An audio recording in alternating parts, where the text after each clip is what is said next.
I want to welcome Paul Menig to the Skilled Trade Rescue podcast. And today we're going to take a little bit of a twist. So we've been covering quite a bit of the labor challenges in skilled trades and the headwinds many skilled trades businesses are facing these days. And Paul, I think, has a really in-depth perspective. And I'm going to let Paul kind of talk about his business a little bit. He is the proprietor of a company called businessaccelerants.com. So we'll give more information at the end of the podcast so you can read up on what Paul's up to and maybe learn some more from him. So Paul, welcome to the podcast. How are you today? Hi, Martin. Thanks. It's great to be here. I'm doing fabulous right now. I just bought a couple of new golf clubs this morning. Uh-oh. So, yeah, it was expensive. Yeah, I used to do that. I bought a pair of really great golf clubs, and I found out really quickly that having good golf clubs doesn't necessarily make a great golfer. No, but this is the idea that you can buy a game instead of being able to create a game. I got my grown children to buy me a fitting at Club Champion, so I went over and did that today. And of course, they wouldn't buy any clubs for me; that was too expensive. So, but I did plug down some money today. Well, let's get down to business here. I want to hear about what you're up to with Business Accelerants. I know that we had some conversations through LinkedIn, and we had a brief conversation a couple of weeks back on the lead up to the show. And I think we both agreed that getting you in front of our audience to talk about how what you offer can apply to skilled trades, I thought would be a really good benefit for our listeners out there. So first, give an intro about yourself, what your business is doing, and what types of things you like to do within the realm of your business. So probably what's most important to some of your people is that I come from a family of skilled tradespeople. I'm a Detroit native, and my dad was a tool and die maker and also a radio drill operator. My brother was a jig and fixture, and my other brother was a electrician, all in the automotive factories. And my brother-in-law as well was involved in the auto factory. I just don't remember what journeyman particular accreditation he had, but I can remember both brothers and my brother-in-law, coming home from work and then doing studying and doing their apprenticeship programs and all of that. So I come from that background. And so as I've gone into the business world, I've always appreciated what the people on the factory floor are doing in order to make the things that I might invent and stuff. So that's important, I think, to the background. So what do I do? As part of Business Accelerants now, I work with business owners and I help them grow their businesses. One of the big problems they have is labor, especially skilled trades labor right now, as people who are 60 years old, 65 years old are retiring. And many of the kids coming in today aren't being encouraged in order to go into the trades. In high school, they're too often driven towards going into college when there are alternatives that are available. I've had a chance to work with the people in Germany a lot because I spent many years working here in town in Portland for Daimler Truck, which makes Freightliner trucks and Thomas Built Bus and Western Star trucks, which some of your people may be familiar with. And they need the people that are skilled tradespeople in order to do things. So I help those companies that need the skilled tradespeople. And one of the things that I'm seeing that might be of interest is some of the people I've talked to have had such a problem with getting skilled tradespeople, since they're fighting for the few people that are accredited. Some of them have started to hire people in high school or in college during the summer or otherwise and train them themselves. Instead of having them go to a 2-year vocational school and spend tens of thousands of dollars in order to get a degree, they're deciding that we'll just train them ourselves. And they're being successful at doing that in just a couple of months, making them able to do what's necessary with programming a CNC machine, for instance. So that, I think, is a great way for us to get some people into our industries that need skilled labor. Yeah, before we hit record, you brought something up that I thought was really interesting, Paul. That the generation coming out of the high schools right now are very, very tech savvy, and they tend to, well, they've been using the smartphones and computers since birth almost. It seems like nowadays, and the interesting thing that you alluded to in the CNC machine stuff is that increasingly stuff that was more brick and mortar.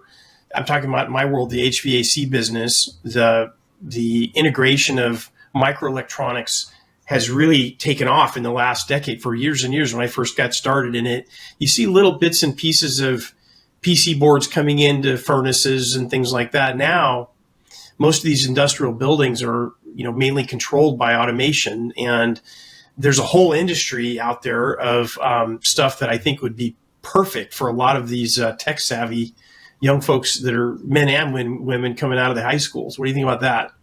I absolutely agree. They have a much greater sense of what can go wrong with electronics. They understand software much more easily now than we would have done.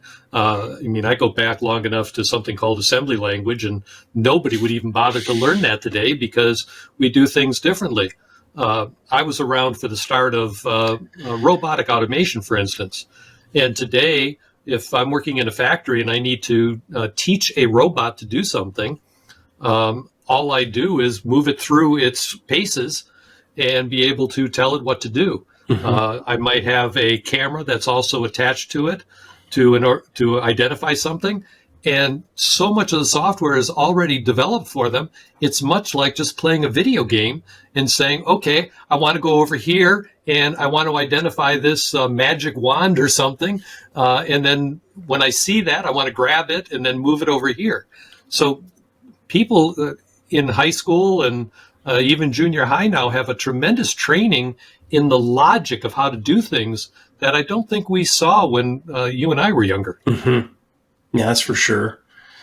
You mentioned something about helping businesses think outside the box a few minutes ago with, finding the talent. And this is a universal challenge. I don't care if it's a plumbing operation or electrical operation or a tractor trailer truck repair house. Doesn't matter. Doesn't matter what it is. Right. Every one of them that I talk to, if you ask them what their number one challenge is, it's not finances. It's not, normal business stuff. It's finding people. And in other words, a lot of businesses right now, they can't scale their businesses because they just, as much as they want to, as much as the market demands, simply because they can't find the hands to do it. So you mentioned one idea where they get into the high schools, I guess, and they see, or even the JCs, and see if they can attract people for summer apprenticeships. Let's talk about that a little bit. I mean, what are some of the success stories if somebody's listening to the show that might be an electrical contractor and they're faced with, the same challenges everybody else is, all their competitors are doing? What are some creative things that are low-hanging fruit to help them, build their talent pool? You got any other ideas? So there are a couple of machine tool companies here in the Portland area where you and I both are, that are indeed bringing people in the summer in order to be able to give them an experience. It's not a full apprenticeship like my brothers went through back in the 60s, but they're able to take somebody and put them in front of this, magic box for the controller for a CNC machine, and they understand the programming of the CNC machine really easily. They can push buttons. They understand logic. What they have to be taught to some extent is, well, how fast can you cut that piece of metal mm-hmm. in order to do something mm-hmm. And not have it have poor quality. But our tools today and the software have already got a lot of that programmed in. So it's a matter of giving them a little bit of the visual field that they need in order to imagine how it should be done. Mm-hmm. Now, my dad had to imagine how to cut something on the inside and things. Today, the tools are such that you can just say cut inside and it'll take care of a lot of the design for that. Mm-hmm. You mentioned HVAC. If we think about, what we're doing there. I remember doing drafting for sheet metal design kind of stuff. And you're going to need to do that kind of things. And so there's some training to do there. And it's largely a matter of just getting out there and actually practicing doing some of those things. Many more of the things that are needed to put an HVAC system together today are already pre-manufactured, and it's a matter of almost connecting them, people will say, like Lego blocks. But then there's, as you suggested, the automation that goes with that. And, kids are a lot more adept at solving problems with electronics not working. Now, if a high school kid's grandmother is having trouble with their electronics, trying to get YouTube to work or something, who do they call? They call their grandchild, right? To get it fixed. They don't know how it works, but the grandchild says, "Grandma, give me that." Yeah, they can't stand that they can't take care of it. Yeah. So people are doing that, and one of the things that happens with vocational schools, they're very good, but they are often behind the times. By the time they get all of the teachers in place, by the time they get all the training materials in place, by the time they get everyone in there, they're already behind the times on what's being done with something brand new. We see that particularly in the area of truck repair for that. So because the engines are changing so fast, the transmissions are changing so fast, and the schools are still teaching on engines that are 20 years old. They're not teaching what the dealerships have to work with today, which are both the 20-year-old engines and the 2-year-old engines. So there's a lot to be done by not just going through the vocational school, but getting real-world experience as quickly as possible at a dealership, at a HVAC contractor, or whatever, so they can take the school learning, the academic learning, and put it together with the real world and get out there and start making money and paying for that schooling and the training that they have. What does it cost nowadays to go through a vocational school for trucks and stuff like that? Do you have any connection with that? Yeah, $40,000 to $60,000 for a 2-year diesel technician program. And when you come out, most of the dealers and truck fleets that I deal with, they say the person's still not trained to do what I need them to do. And, I have to kind of retrain them because the schools don't have the same level of tools for plugging in. So imagine the first thing you do today with a real truck is you have a very fancy laptop computer or iPad, and you plug it into the port on the vehicle, and you are diagnosing and getting information from all the sensors and computers. Similarly, that HVAC, the first thing I do if I walk into a commercial building, and it's a fully automated building that has lights that automatically come on and off, temperature sensors that automatically allow this room to automatically cool, not cool. It knows the time of day, so it says, well, at night we'll let it get warmer so that we don't spend so much money on the cooling. And so they've got a computer they got to plug into and diagnose, and they've got to find some valve or some sensor with a wire that is wherever, probably miles away if it's a high rise, in order to do that. And they're well qualified to think through some of that stuff because of what they've been doing with computer games and computers and cell phones and stuff. You might be onto something there because I get that gap because I was involved when I was a HVAC contractor. I was involved, interestingly enough, with the school that I went to, Universal Tech, down in Phoenix for HVAC. Yep. And even at the time, the machines I was working with were old. I mean, these things were old enough to vote. They were pretty they were pretty old, and they relied exclusively on donations from contractors, right? Contractors that were working in the field that were supportive of the school. They would donate, and I did a lot of that. Chillers on the chiller side, I would donate pieces of equipment. But you're absolutely right. By the time that piece of equipment for these young folks to work on makes it through the supply chain, it may be 5, 6, 7, 10 years old before it finally gets to the VOC school, right? Yes. And so maybe what needs to happen, and I think some of the manufacturers are doing this now, where they're starting to get a little bit more forward thinking instead of pushing the boxes out and then just sort of praying and hoping that the skill sets of the souls that we're going to be working on these machines comes along. I think that, accelerating what the manufacturers are doing, that they're creating this stuff to get them on board through apprenticeships. Maybe, do very many manufacturers on the truck side, the haul side, do they take on apprentices during the summertime, or is it mostly they leave it up to the dealers and things like that? It depends on the fleet. Larger fleets will do a lot of repair work themselves. Mm-hmm. Smaller fleets will rely on dealers and third-party networks. Mm-hmm. You just said something that reminded me of something that's kind of a new idea that is worth pursuing. You may or may not be familiar that Clackamas Community College put in a new vocational I heard about that. Training facility. Yeah, I had a chance to be part of the opening ceremonies over there, and I've been over there a couple of times. What they did is, instead of taking donated equipment, they took from the manufacturers, in this case it was mostly Japanese manufacturers, real equipment. And what they do is they have a deal whereby a prospective customer can come in to that equipment and see it live, brand new. The kids get, the young kid, I'm sorry, I'm older. We can say that. I know. They don't like it when we say that. They really don't.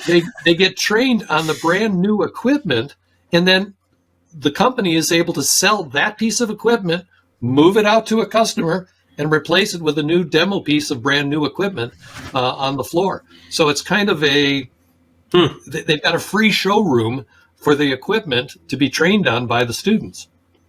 That's a brilliant idea. That has a lot of application. Because if you think about it, training these young brains to be able to fix that stuff is a win-win-win. It's win for the manufacturer, right? Because because they know as well as anybody that it's a mechanical piece of equipment, no matter what it is, and it's going to break. Usually because the customer doesn't take care of it. But I digress.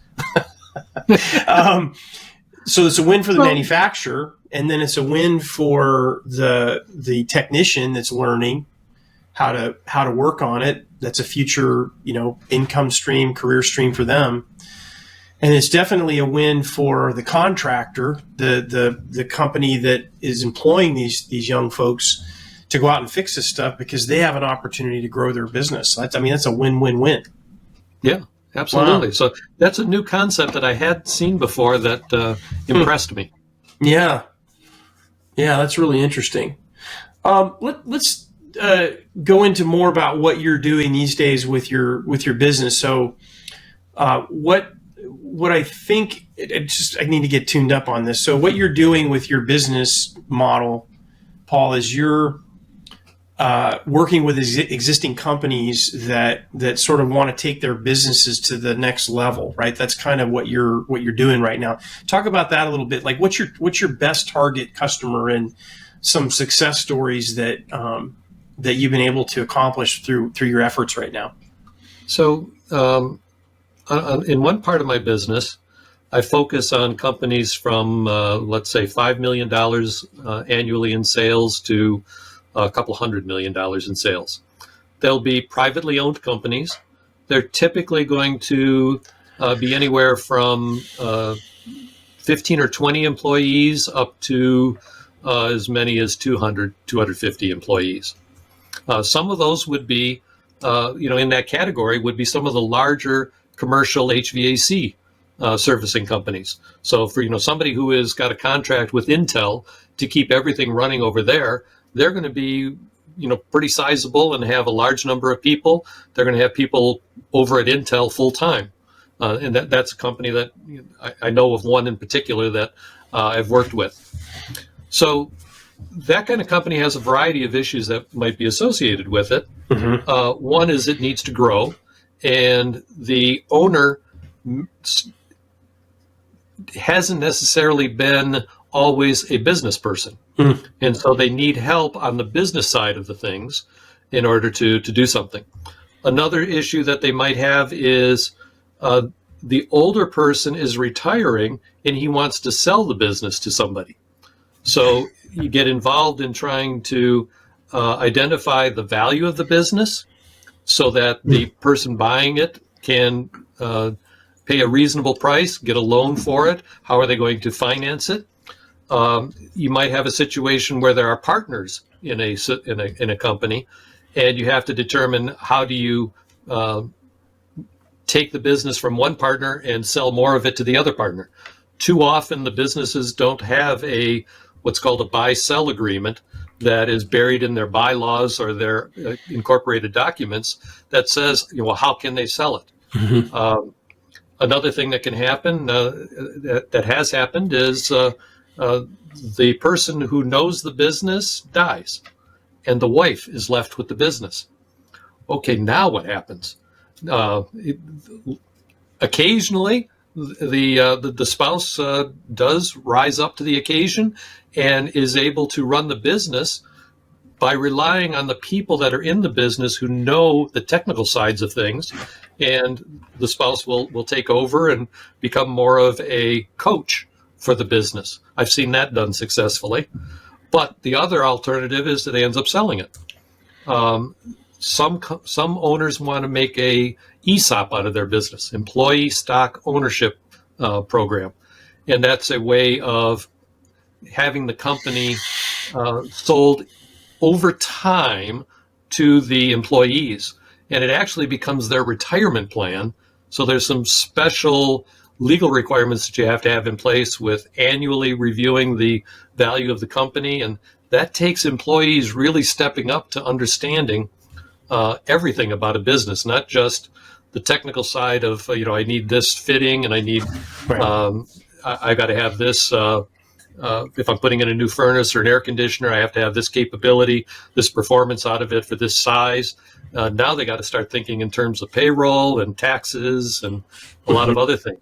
So those are all things that I've found myself dealing with along the way.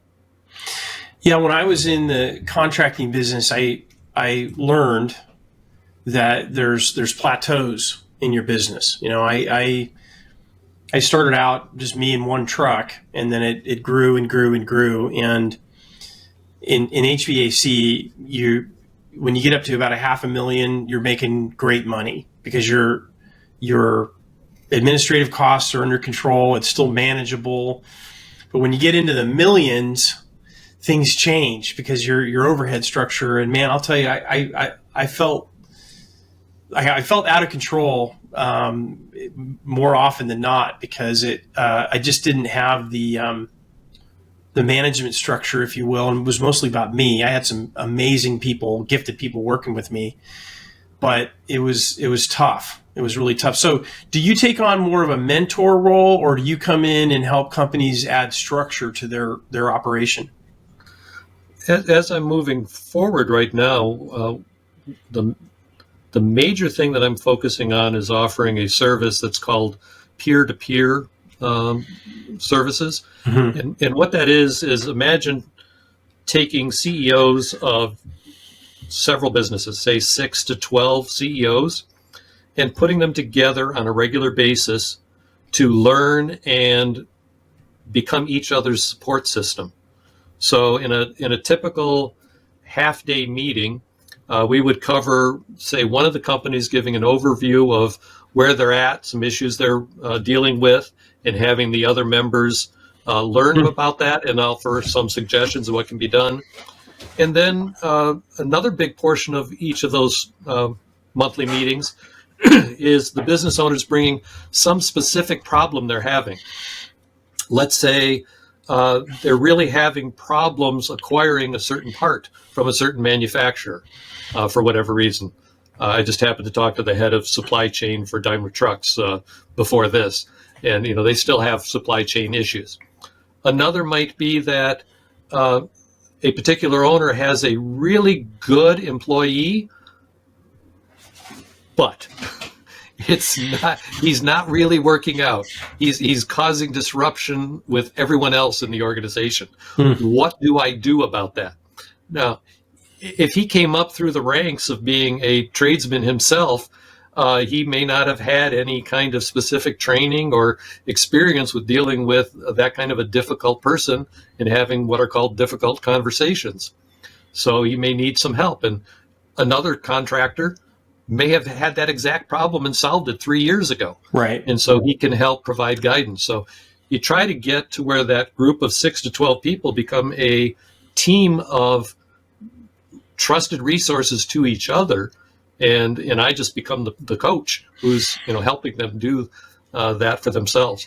So these businesses that you're kind of getting together into kind of sounds like a mastermind group, sort of. Yes, that's one of the words that you. Yeah, they're not. They're in different geographic locations around the United States, so they're not competing with each other, right? In a lot of cases, that's what I want to do. Right. If the major ones that are out there try to get CEOs all in one geographic area, and still be non-competing. Now that makes it difficult to say tough. You're going to have HVAC, and so what happens is you get one HVAC vendor and a whole bunch of other businesses that don't understand what happens with an HVAC vendor or contractor. So what I'm looking to do is to say, I can take an HVAC from Florida. He's not likely to compete with an HVAC from here in Portland or from somebody in Boston, Massachusetts. But they've got similar problems, whether they're a residential HVAC, whether they're a commercial HVAC, whether they're a industrial HVAC kind of thing. Those are more similar in the problems they're going to have than an HVAC vendor working together with a landscaper. Right. Yeah, that I can't see how different principles, different types of businesses would do that. It reminds me, Paul. I just had a kind of a flashback.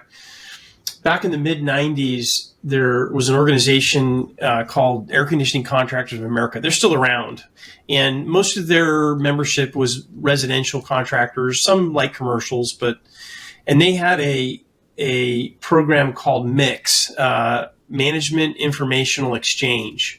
And all they really did as an association is they put the word out, hey, we're trying to do this. We want to get you guys together. And it didn't really, I don't think it really ever took off like, they had hoped it would, but I ended up in one and I learned a lot because another benefit of what you're talking about is the fact that you're not competing, you're in the same business. We're all HVAC contractors, but we had really strict rules about how many meetings you had to physically attend. You're not phoning it in. And when you do attend the meeting, you have to come prepared. You have to come with certain things.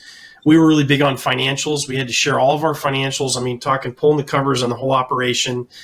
And it was so beneficial because as a business owner, I'm sure you've run across this, you have a tendency to kind of live in your own reality distortion field, as Steve Jobs used to talk about, right? Yeah. And it's kind of cool. You bring in people that really don't have a dog in your hunt, and they'll say to you, hey, these guys, some of them were pretty blunt. I had a couple guys from Texas are like, you're being an idiot. You should not do it that way. That brings to mind one or two things. Many times a trade association will have maybe once a year or twice a year something where they bring people in to do things. And that tends to be focused around a theme. And that theme might not be really what's needed for everybody at that particular point in time, but still could be helpful to them. The other is that you have to travel for that. And what I'm doing is taking advantage of what we're doing. We don't have to be in the same city in order to have a meeting and not spend a lot of money traveling. So that's a benefit that exists out there. The new technology, and there's another technology that I think the younger people will be much more into. Now, you go on social media a little bit. I go on social media a little bit. I don't use Facebook. And of course, the statistics will tell us that the 25-year-olds are not on Facebook because that's for the older generation now. But my son, who's in his 40s, he uses a social media internal called Slack. It's a lot like Twitter and WhatsApp and other things. And so if you can take a group of 6 or 12 HVAC contractors around the country, and they could have their own little channel within a social app so that they really do become helpful to each other. And I'm sure you do the same thing.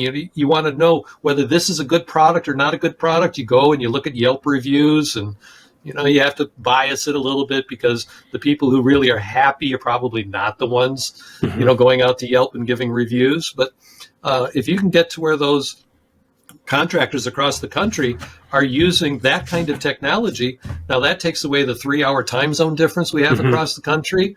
It gives them immediacy to be able to do things. They can be sitting in their truck eating lunch or having a drink, and they can respond to something and check things. They can search for problems similar to what they're dealing with. So there's a lot of new technology that the younger generation will take advantage of in order to figure out what they're doing and how they can improve. The other thing that brought to mind was when you mentioned the benchmarking financials and how people are in their own little cocoons. Within the trucking industry, we have the American Trucking Associations is the big organization, and then they have a research organization called American Trucking Research Institute. Since 2008, they have voluntary analysis where they get benchmarking information from fleets on what they're paying for insurance, what they're paying for fuel, how long their mileage is, how long they're keeping trucks. And the report's free. What shocked me was when I read the intro to this year's update, it said, since 2008, 32,000 people have taken advantage of this report. And I went, what? There are over 1 million, if not almost 2 million fleets in the United States.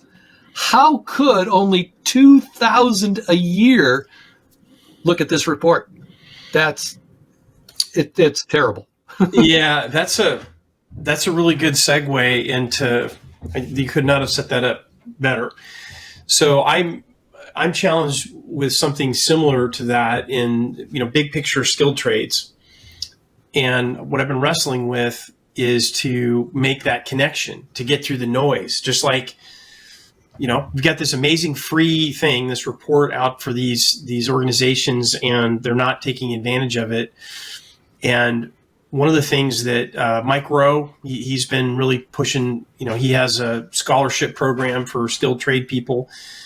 And the trick is getting people's attention and getting in front of them and letting people know, getting the word out with these young folks that are just overwhelmed with, they all have smartphones, and every app on that smartphone is designed to get your attention for one reason or the other. And just getting people's attention to valuable sources of information out there, like the report you're talking about, is really tough. It's really difficult to do that. The number that I'm hung up on with, again, skilled trades is 69%, let's just say high 60s, it depends on what you look at, of the young folks coming out of coming out of high school now are going off to college. And I'm like, well, why is that? Why are they doing that? And what I'm finding is the kitchen table discussions that occur, junior year, senior year, about, what are you going to do after high school? There's young folks probably saying that, hey, mom, dad, I don't think I want to go to college. I want to be a truck driver, or I want to be a plumber, electrician, or bricklayer, or whatever. Maybe they got an uncle that says, hey, I need somebody. Can you, so what do? The kids go to their parents. They'll go to the high school guidance counselor. Do they still have, I guess they have guidance counselors now. I don't know. They have somebody with that title. Yeah. So what I'm finding is the young folks and parents go to these authorities at the public school that, ultimately the parents pay the salaries for those folks. And they say, our son's interested in going to HVAC school. What do you think? And they say, well, here's the government data, Bureau of Labor Statistics, that says if you're a journeyman, the national average for a journeyman HVAC guy is $28.06 an hour. Or you can go to college and your opportunities are unlimited, right? Right. It's all messed up. You can be an espresso operator at $15 an hour or less. Yeah, it's nuts. And I go to people that have been in skilled trades, and I talked to somebody here in Portland the other day, they were non-union. I said, well, just out of curiosity, what are you paying what are you paying a non-union HVAC journeyman? He says, well, nowadays, if you've got someone who's just a freak of nature, just very, very, very good at what they do, they're making well over $100,000 a year. Yeah. That's a lot more than $28.06 an hour or whatever the heck it is. But that never gets talked about. We don't want to talk about that. We want to talk about, the benefits of college. Yeah. And it's so frustrating. Yes. And another example of where the government statistics are wrong, they will tell you that since the 1960s, we've been losing employment in manufacturing in the United States. Well, that's not entirely true, because back in 1960, that manufacturing organization had its own accounting department, had its own legal department, had its own sales and marketing department, had its own this and that and stuff. Today, that same manufacturing organization has Paylocity and Intuit QuickBooks, has a partial CFO, has a separate company doing IT, and none of them count as manufacturing today. It's all They're outsourced. separately Yeah. serviced. Yeah. Okay. So if you look at the true impact of manufacturing employment, it's much higher than what they're saying. So your statistics, same thing. They don't have the right data, and too often our government relies on very small surveys to get its data. Yeah, what I found out, I'm working with an economist that will be unnamed for now. I'm putting together a coalition of the willing that we're running a national wage survey on the skilledtraderescue.com website. And Paul, I got to tell you, the data we're getting is very interesting, because we're simply asking that question. We're asking people working skilled trades now. It's total voluntary. And it's really interesting because I get criticized because it's totally voluntary. The people coming in, I get critics that say, well, that could be totally skewed. You never know what that is. And I say, well, guess how the government gets their data?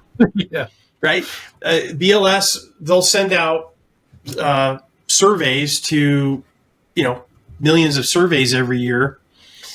And I was thinking, all right, well, when I was a contractor, we were very busy. I mean, we were super, super busy. So I'm thinking, I get a voluntary survey that comes in from a federal agency, or do I go out and I fix somebody's, building?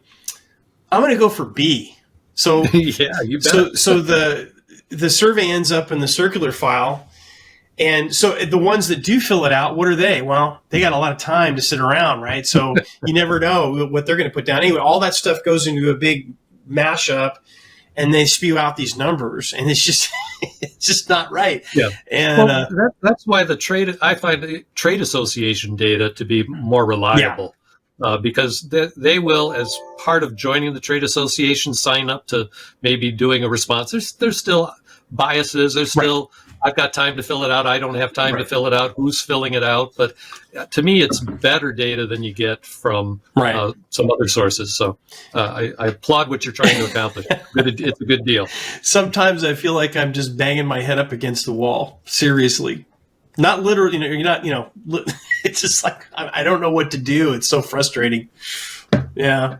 So let's talk about your, before we wrap up here, Paul, so give me a success story, ideally, a skilled trades business. I would be super happy if it was an HVAC company that you've worked with. And what was the red light item that you were able to solve for them when they called you? They said, "Hey, Paul, I got a problem." Like what's a common example of the types of companies that you have been able to help, and how did that play out?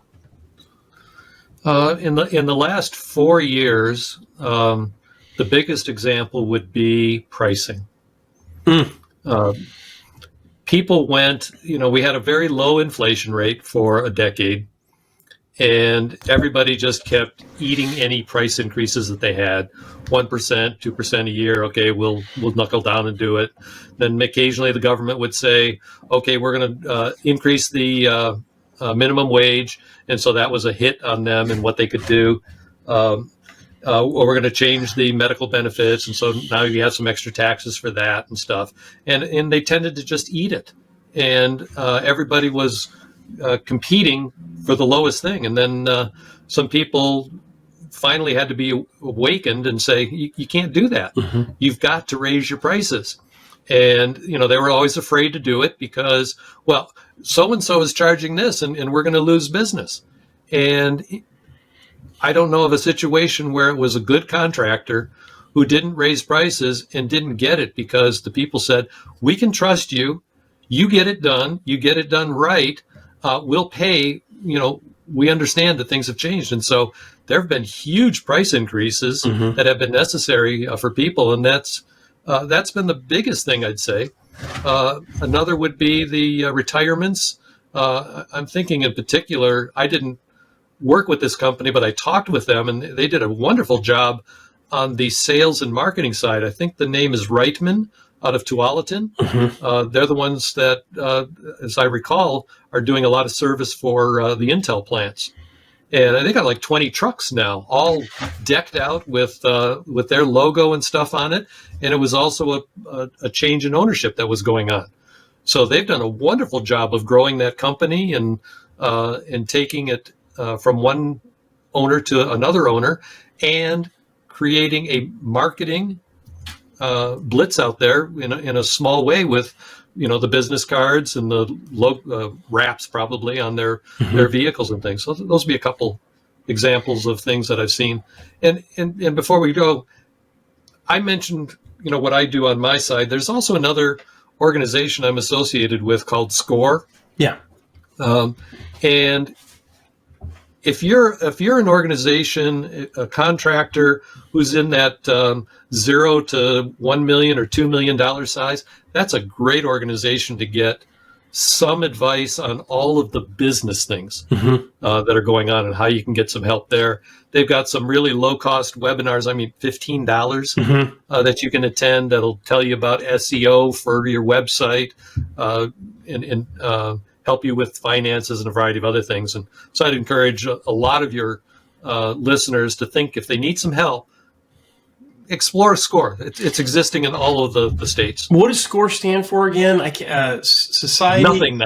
Nothing now. I'm not going to say it because it's just SCORE. Okay.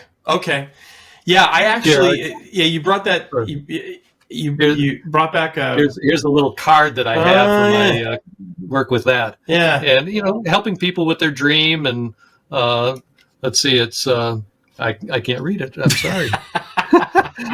Stop and suspend judgment, listen and learn, assess and analyze, test ideas and teach with tools, expectation setting, and encouraging the dream. Yeah, I worked with a SCORE organization for a short period of time when I was first setting up my chiller manufacturing company, and they were very helpful. And a lot of the funding, I don't know where, they did some really a business plan and market analysis, all kinds of stuff for me. This was back in the early 2000s, and it was really helpful. Matter of fact, the guy I work with, I still keep in touch with him on LinkedIn. He's just a neat guy, and it was very, very helpful. I'm glad you brought that up. So if anybody wants to get a hold of you, Paul, what's the best way to do it? I know you're on LinkedIn. I'm very fortunate. There's only one other person named Paul Menig in the world that I found. So if you do a search on my name, you will come up with me. And LinkedIn, of course, pays a lot of money to have LinkedIn show up at the top of the Google search. Yeah. So LinkedIn is a good way. And then my website, businessaccelerants.com. And actually, even faster, I keep forgetting. I have the URL paulmenig.com. So we just go there and it'll take you to Business Accelerants. So hopefully, maybe Paul Menig is easier to spell. Yeah, and those of you that are not watching the video, the last name is spelled Menig, Paul. So that's how you're going to be able to find him if you're not getting the video feed. Well, great. That's wonderful. Any parting words for the audience out there, Paul, that you'd like to share before we wrap up? If you need a new HVAC system at your residence, get in line fast. I had to do that a couple of years ago to replace my 25-year-old system before the summer. But you're kind of late already. Which they know by now. Yeah. Yeah, that's great.